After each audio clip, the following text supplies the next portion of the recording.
Hello everyone, मेरा नाम है वीरेंद्र सिंह और मैं वर्धमान महावीर मेडिकल कॉलेज में एमबीबीएस फर्स्ट ईयर का एक स्टूडेंट हूँ।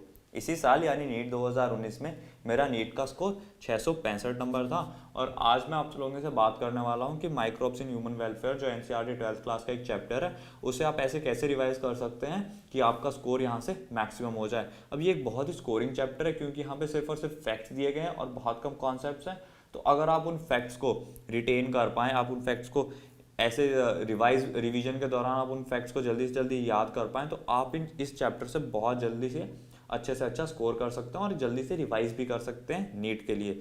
तो हम आपको एक रिवीजन शीट प्रोवाइड करने वाले हैं जिसमें आपको पॉइंट्स बताए गए हैं कि आपको ये पॉइंट्स आने चाहिए अगर आप इस चैप्टर से मैक्सिमम स्कोर कर सकते हो। तो आपको क्या करना है, आपको वो पॉइंट्स को देखना है, आते हैं तो उन्हें टिक कीजिए, नहीं आते तो उन्हें क्रॉस कीजिए। यानी कि आपको इस पॉइंट को क्या करना है, अब एनसीईआरटी से पढ़ना है या आपने किसी टीचर से हेल्प लेनी है या नीट प्रैक्टिस की वीडियोस देखनी है, डिपेंडिंग ऑन टॉपिक की क्या डिमांड है या आपके पास क्या सोर्सेज अवेलेबल है। इससे क्या होगा, आप सिर्फ उन्हीं टॉपिक्स पे फोकस कर रहे हो जो आपको नहीं आते और आप उन टॉपिक्स पे पढ़ने में टाइम वेस्ट नहीं कर रहे जो आपको ऑलरेडी आते हैं। So let's start with the video. तो मैं आपको इस वीडियो में बताने वाला हूँ कि जो रिवीजन शीट हमने दी है आपको उसको कैसे यूज़ करना है। तो पहले जब चैप्टर स्टार्ट होता है तो इंट्रोडक्शन में आपको ये चीज़ पता होनी चाहिए, एनसीईआरटी बात करती है कि माइक्रो ऑर्गेनिजम्स जो हैं उनमें क्या क्या वेराइटी ऑफ लाइफ है, ठीक है, वो किस किस तरह की ज़िंदगी जी सकते हैं माइक्रो ऑर्गेनिजम्स, यहाँ पे बात की गई है। फिर आगे जाके जो आपको डायग्राम्स दिए गए हैं, ठीक है, एनसीईआरटी ने जो आपको डायग्राम्स दिए हैं ना, ये डायग्राम्स बहुत इंपॉर्टेंट है सबके सब। तो आपको ये डायग्राम्स याद होने चाहिए, आपको समझ आने चाहिए और आपको साथ ही में इन जो डायग्राम्स में जो बेसिक से पॉइंट्स बताए गए हैं, इंट्रोडक्टरी पॉइंट्स बताए गए हैं, तो वो भी आपको समझ आने चाहिए कि आखिर ऐसा क्यों है।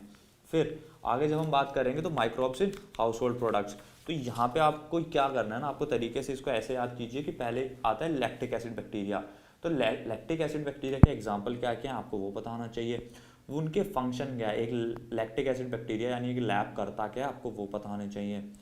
फिर क्या क्या चीज़ें हैं जिनमें कर्ड मिल्क से बेटर होती है आपको ये पता होना चाहिए। और फिर आपको प्रोसेस पता होनी चाहिए कि कर्ड से मिल्क से कर्ड कैसे बनाते हैं, आपको वो प्रोसेस पता होनी चाहिए।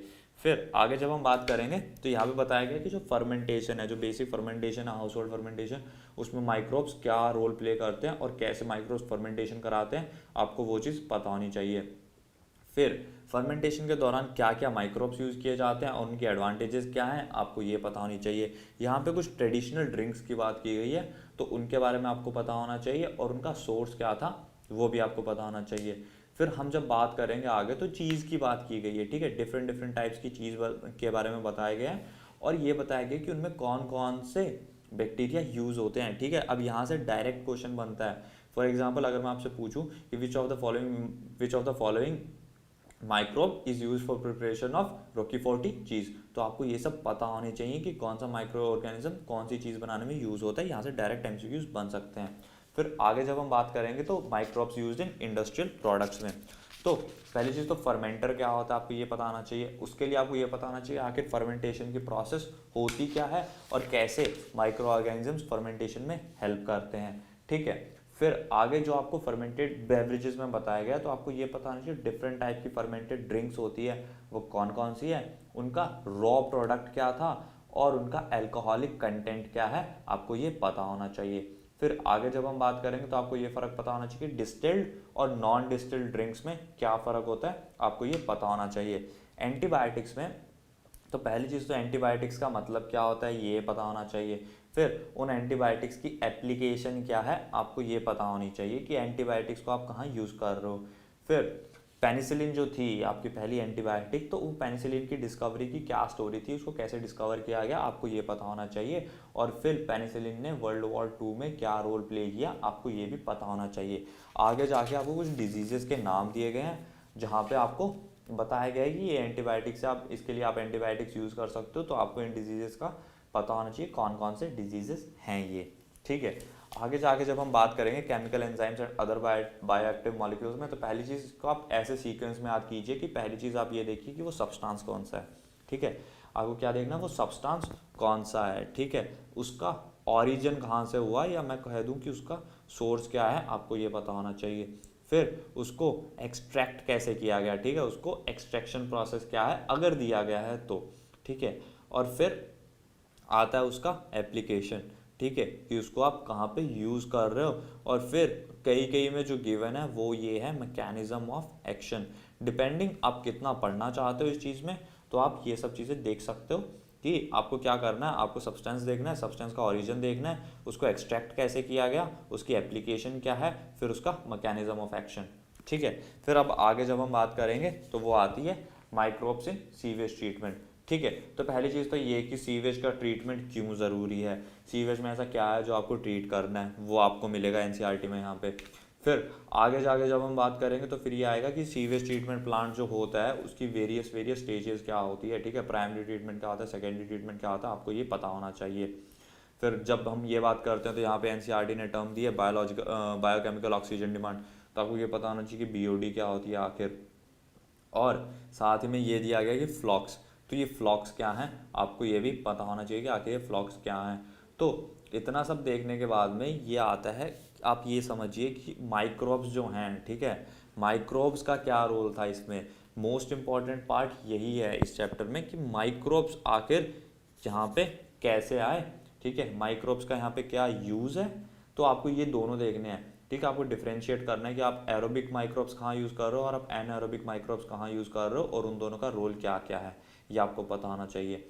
और फिर आगे इंडिया में कौन कौन से प्लान्स इनिशिएट किए गए हैं वाटर ट्रीटमेंट के लिए या सीवेज वाटर ट्रीटमेंट के लिए, तो आपको ये भी पता होने चाहिए। तो सीवेज ट्रीटमेंट प्लांट्स के कुछ बेसिक्स आपको बताए गए हैं, गंगा एक्शन प्लान और यमुना एक्शन प्लान, तो वो आपको पता होना चाहिए। फिर जब हम आगे बात करेंगे तो microbes in production of biogas, तो बायोगैस प्रोडक्शन में पहली चीज़ तो ये कि बायोगैस आखिर होती क्या है, फिर बायोगैस की एप्लीकेशन क्या है, ठीक है, बायोगैस की एप्लीकेशन क्या है आपको ये पता होना चाहिए। फिर आपको ये देखना है कि कौन कौन से माइक्रोब्स यूज़ हुए हैं, आपको ये पता होना चाहिए। फिर जो आगे एनसीईआरटी ने आपको दिया है वो ये है कि एक जो बायोगैस प्लांट है तो उस बायोगैस प्लांट का क्या टिपिकल स्ट्रक्चर होता है, तो आपको ये स्ट्रक्चर समझ में आना चाहिए एटलीस्ट कि आखिर ये स्ट्रक्चर है क्या और ये काम कैसे कर रहा है। और फिर लास्ट में एनसीईआरटी ने कुछ गवर्नमेंट के प्लान्स के बारे में बताया है जो कि बायोगैस प्लांट्स को प्रमोट करते हैं, ठीक है। अब बात आती है बायो कंट्रोल एजेंट्स और बायो फर्टिलाइजर्स, ठीक है, तो दोनों को एक ही तरीके से रिवाइज करना है। वो क्या है, तो बायो कंट्रोल एजेंट्स और बायो फर्टिलाइजर्स में पहली चीज़ तो आपको ये देखनी है कि माइक्रोब्स कौन कौन से हैं जो बायो कंट्रोल एजेंट्स और बायो फर्टिलाइजर्स के तौर पे यूज़ हो रहे हैं। फिर ये है कि उनकी एप्लीकेशन क्या है, ठीक है, वो यूज़, पहली चीज़ तो कौन से यूज़ हो रहे हैं, एग्जाम्पल क्या क्या है, फिर उनकी एप्लीकेशन क्या है, जो माइक्रोब्स आप यूज़ कर रहे हो वो कैसे यूज़ कर रहे हो, वो काम कैसे कर रहे हैं आखिर, ठीक है। और फिर जो दूसरी चीज़ आपको देखनी है कि क्या एडवांटेज है एक माइक्रोब को यूज़ करने की रेदर देन आप इंसेक्टिसाइड या पेस्टिसाइड यूज़ कर रहे हो या आप कोई फर्टिलाइज़र यूज़ कर रहे हो, तो उसके बजाय अगर आप एक ऑर्गेनिज्म या एक माइक्रोब यूज़ कर रहे हो तो उसका को क्या फ़ायदा मिल रहा है, तो आपको वो समझ आना चाहिए, ठीक है। तो जो जो पॉइंट्स मैंने आपको इस वीडियो में बताए, अगर आपको वो सब आ रहे हैं तो बहुत अच्छे से आपका ये चैप्टर रिवाइज हो चुका है। अगर आपको ये पॉइंट समझ में नहीं आया, कुछ भी पॉइंट में आपको प्रॉब्लम लग रही है, तो आपको एनसीईआरटी से उस पॉइंट को रिविजिट करना है या आप नीट प्रेप पे उसकी वीडियोस देख सकते हो, जैसे भी आपको कन्वीनियंट लगे, जिससे आपका वो टॉपिक क्लियर हो जाए और आपका नीट में उस टॉपिक से स्कोर मिस ना हो जाए। So this was it for the video, I hope you enjoyed it.